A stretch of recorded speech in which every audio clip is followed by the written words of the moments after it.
I اشتغل والله. 本当に私の顔フランス人見える。全く見えない。肌も黒いので全然フランス人。でもさっき入り口だからヤバニって日本人のことなんでしょ。そうなんです。あ、やばいじゃなくてやばいです。ヤバニね。やばいの日本のやばいではない。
May the evening soothe and welcome you, O travelers from Upper Egypt. You will travel no further because you are come.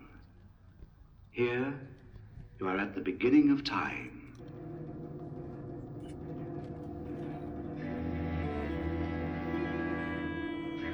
Here was conceived and lived the great week of the creation of the world and the separation of the earth from the waters. You are at the house of the Father.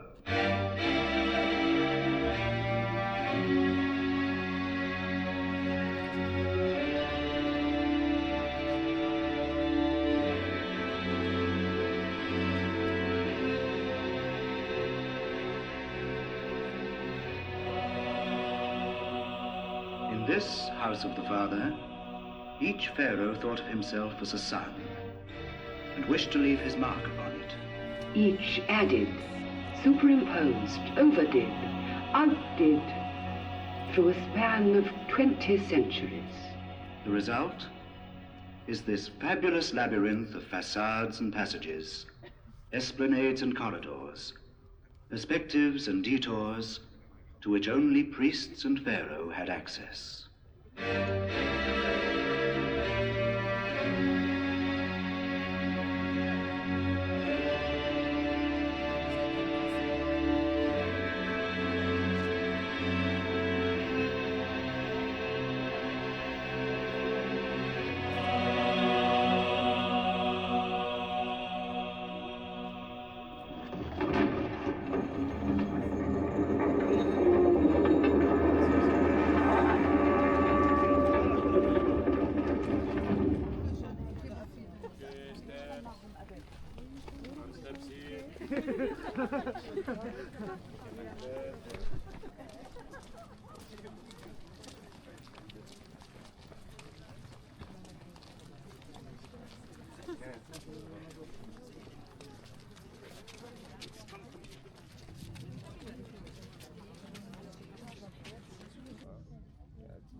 The solemn threshold you have just crossed was forbidden to common mortals. The city of God was a fortress where a whole garrison of mystic votaries watched over the great divine scheme of things. Sunrises, eclipses of the moon, dynastic chains, the bark of night, the bounds of immortality. The Father is like unto an aged shepherd. His right hand holds the shepherd's crook that gathers in the dust of the stars. His left hand fondles a wild ram walking with him. He is the God of the first day. It is he who is called Ammon.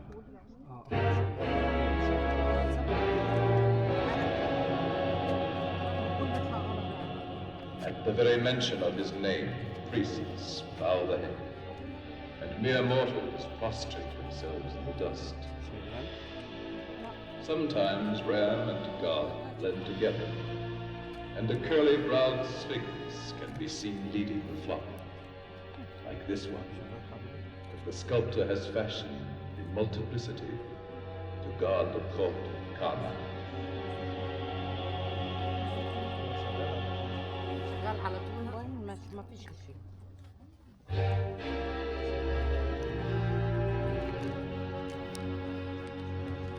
In the time of its full splendor, this citadel could only be reached by a royal canal and a sacred abbey.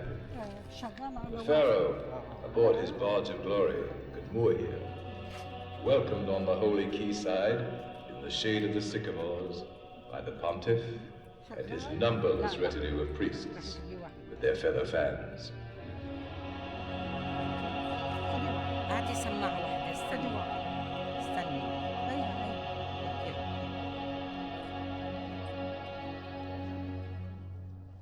Do not be overwhelmed by the sheer size of these ruins. The citadel that arose here was not designed on the scale of men, but on the grand scale of God, from whom all things flowed. The drought and the flood, the granaries and the plagues, dreams and power, death and survival. And if one of you this evening were to voice the question that you are whispering in your hearts, who art thou, Ammon? The answer would seep from these walls, these lintels, these pedestals, these secret chambers, these piled ruins. For the answer is written everywhere in 1,000 different hieroglyphics.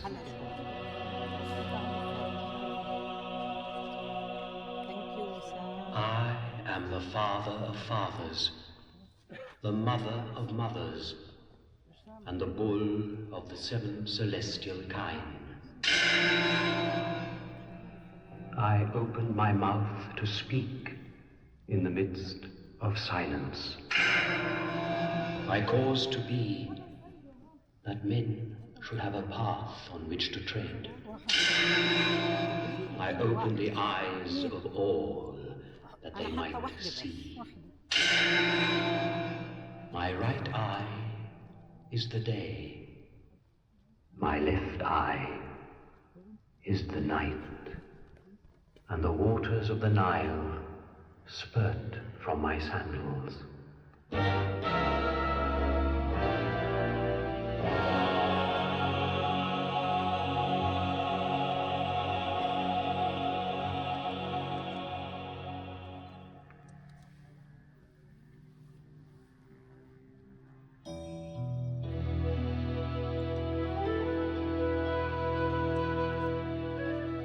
Ammon, the father of all things, had for wife the goddess Mut, who sat a little below him, wearing a royal headdress of vulture feathers.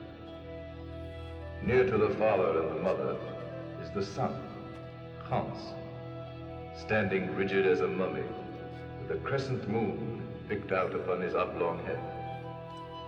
They made up the Karnak triad, the Holy Family, for whom, and for 2,000 years, ceaselessly, complex fortifications were built by the hands of men.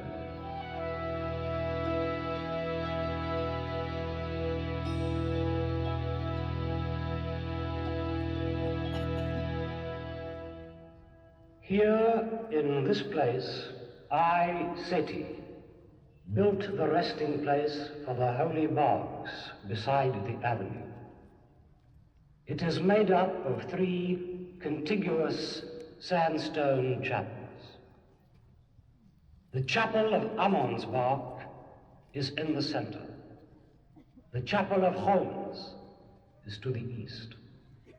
The chapel of Mut to the west. I believe this edifice is worthy of honor, and worthy long to bear witness to the glory of Seti II. I,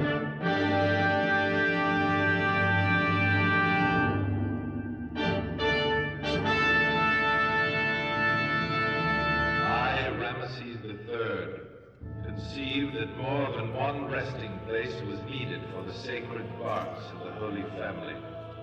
So, midway between the sanctuary and the river, I brought into being this edifice, a veritable temple with pylon guarded by colossi, peristyle courtyard, pillared hall, and sanctuary.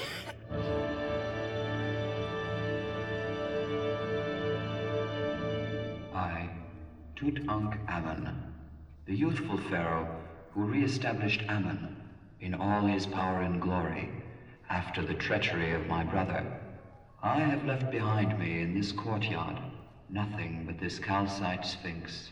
I, Taharqa, a Nubian, reigning late in a crumbling dynasty, built this central pavilion, of which little now remains, but a specimen of the papyrus-capped gracious colonnade, and an alabaster block that served as an altar for the divine art. I, a pharaoh whose name is lost, so many contradictions are graven on my pedestal. I left the symbolic image of all the pharaohs.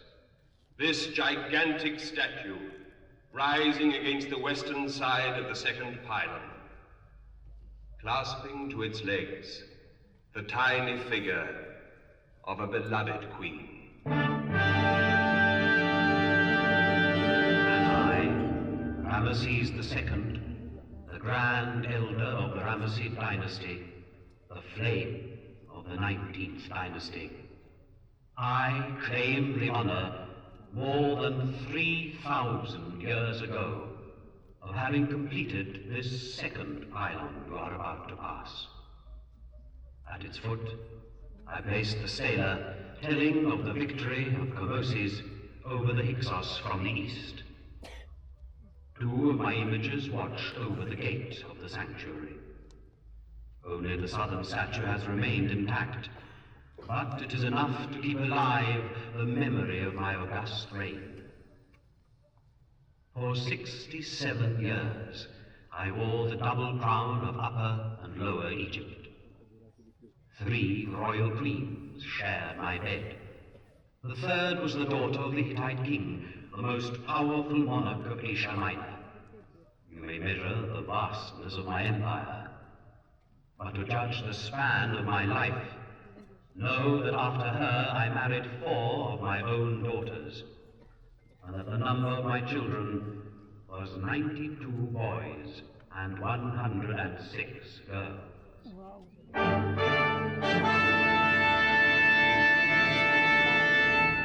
I, a pharaoh of the later period, a king of the twilight, Ptolemy Euergetes II, I built this marvelous gate leading to the chambers of God. The panels are of genuine cedar of the Lebanon, lined with Asian copper. May they open to you this evening and give you access to the most secret, most impressive part of the Karnak labyrinth.